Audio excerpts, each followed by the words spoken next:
Hello दोस्तों, कैसे हो आप। फिर स्वागत है आपका एसएम लॉ क्लासेस में। जैसा कि आप जानते हैं कि हम राजस्थान और उत्तराखंड न्यायिक परीक्षाओं को दृष्टिगत रखते हुए संविधान को डिस्कस कर रहे हैं। इसी श्रृंखला को आगे बढ़ाते हुए आज हम बात करेंगे उद्देशिका की, प्रियम्बल की, या इसी को हम प्रस्तावना भी कहते हैं। उद्देशिका,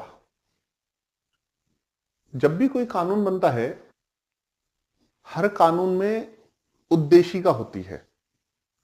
उद्देशिका से हमें यह पता चलता है कि इस कानून को बनाने का ऑब्जेक्ट क्या है।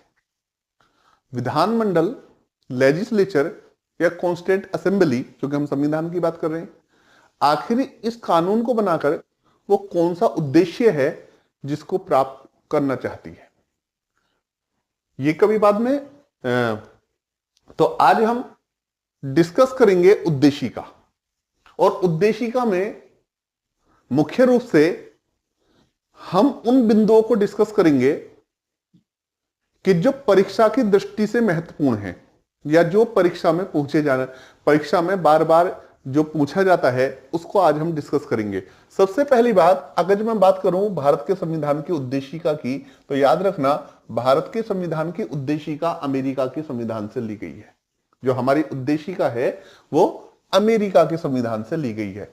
लेकिन अगर जो सवाल आ जाए कि उद्देशिका की भाषा विश्व के किस संविधान से प्रेरित है, तो हमारे संविधान की भाषा जो है वो ऑस्ट्रेलिया के संविधान से प्रेरित है। यानी कि उद्देशिका कहां से ली है? अमेरिका के संविधान से। और उद्देशिका की भाषा कहां से प्रेरित है? वो ऑस्ट्रेलिया के संविधान से।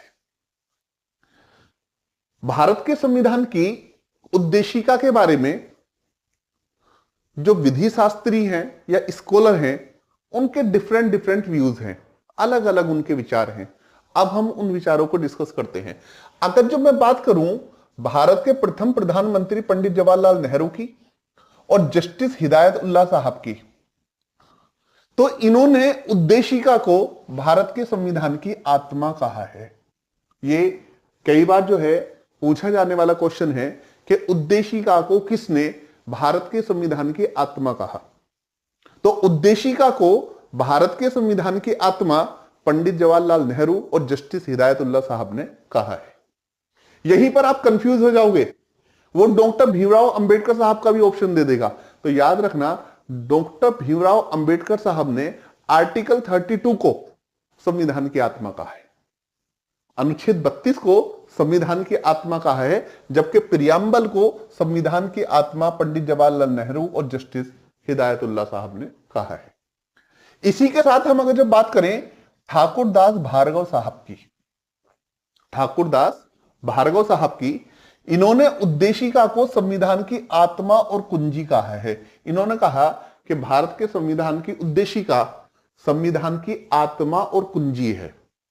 इसी के साथ अगर जो हम बात करें जस्टिस सुब्बा राव साहब की, जस्टिस सुब्बा राव ने भारत के संविधान की उद्देशिका को संविधान के उद्देश्यों और एवं आदर्शों का संक्षिप्त वर्णन कहा है कि उद्देशिका जो है संविधान के आदर्शों और उद्देश्यों का संक्षिप्त वर्णन है। अगर जो आपको यह जानना है कि इस कॉन्स्टिट्यूशन का ऑब्जेक्ट क्या है या इसका एम क्या है, इसका आइडियल क्या है, इसका आदर्श क्या है, तो आप प्रियम्बल को जो है देख सकते हैं। वहीं अगर जो हम बात करें के एम मुंशी साहब की, तो के एम मुंशी साहब ने प्रस्तावना को राजनीतिक जन्म कुंडली कहा है। कई बार पूछा गया क्वेश्चन है कि उद्देशिका को किसने राजनीतिक जन्म कुंडली कहा, तो वो के एम मुंशी साहब ने भारत के संविधान की उद्देशिका को राजनीतिक जन्म कुंडली कहा है।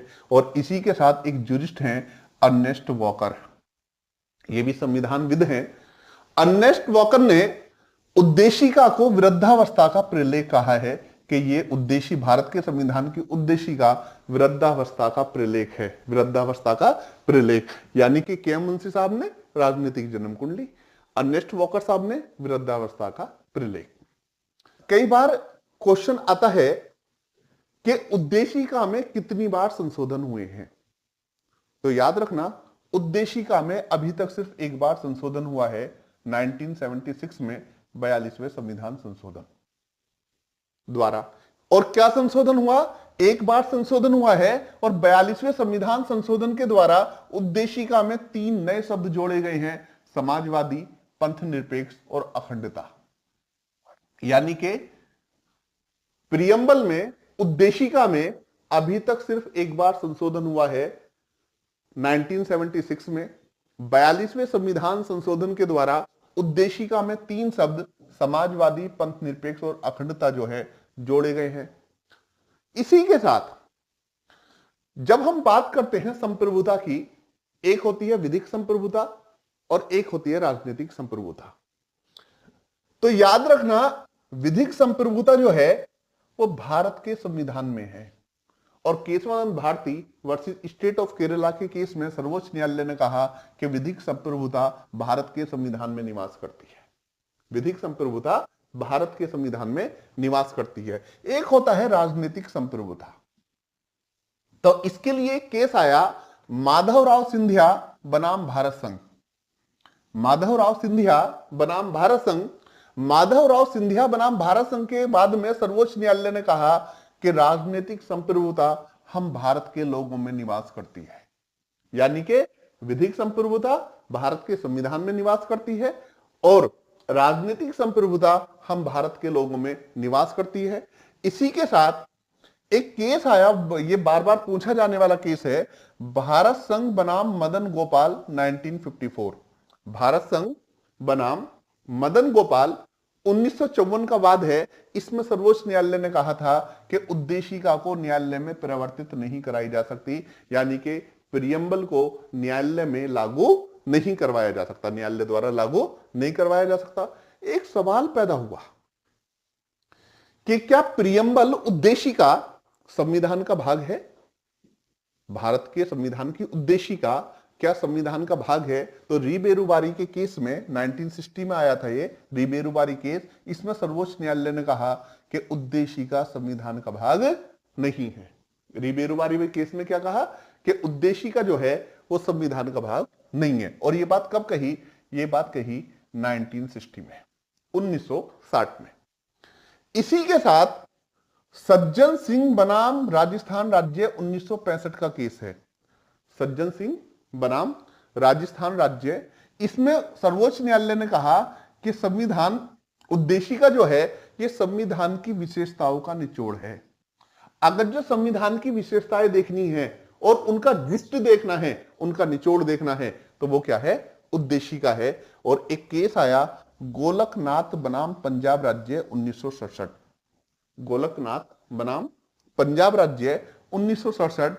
इसमें यह कहा उद्देशिका संविधान के मुख्य आदर्शों एवं आकांक्षाओं का उल्लेख करती है। यानी कि उद्देशिका यह बताती है कि हमारे कॉन्स्टिट्यूशन के क्या क्या आइडियल हैं, क्या क्या इसके आदर्श हैं और क्या क्या इसके ऑब्जेक्ट हैं, क्या क्या इसके उद्देश्य हैं, उन चीजों को जो है बताती है।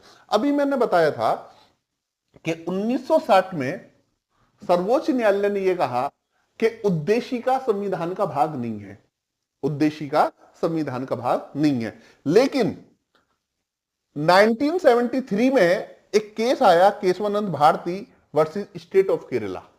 केशवानंद भारती बनाम केरल राज्य का केस आया और सर्वोच्च न्यायालय ने 1960 में जो डिसीजन दिया था री-बेरुवारी के केस में, कहा था कि preamble is not the part of the constitution. इसको क्या करा? सुप्रीम कोर्ट ने ओवर रूल कर दिया और उलट दिया और यह कहा कि उद्देशिका जो है वो संविधान का भाग है, उद्देशिका संविधान का भाग है। और यहीं पर एक क्वेश्चन फिर पैदा हुआ कि जब उद्देशिका संविधान का भाग है तो क्या इसमें संशोधन हो सकता है? सुप्रीम कोर्ट ने कहा यस, इसमें संशोधन हो सकता है, लेकिन बेसिक स्ट्रक्चर को आप अमेंड नहीं कर सकते। आप जो संविधान का आधारभूत ढांचा है आप उसको जो है टच नहीं कर सकते। इसी के साथ एक केस आया एसपी गुप्ता बनाम भारत संघ 1982।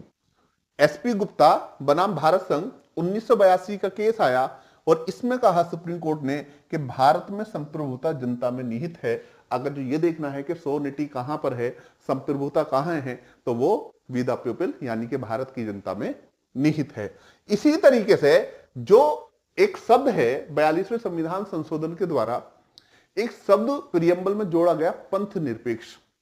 तो याद रखना, जो पंथ निरपेक्ष शब्द है ये फ्रांस के संविधान से लिया गया है। पंथ, ये पूछा गया क्वेश्चन है जो मैं आपसे डिस्कस कर रहा हूं कि जो पंथ निरपेक्ष शब्द है ये कहां से लिया है।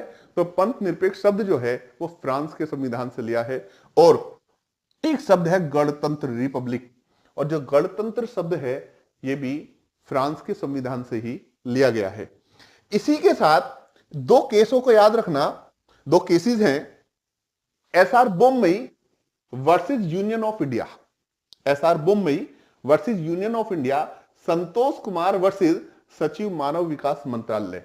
इन दोनों केसेस में सुप्रीम कोर्ट ने यह कहा कि जो पंथ निरपेक्षता है, पंथ निरपेक्षता यह संविधान का आधारभूत ढांचा है।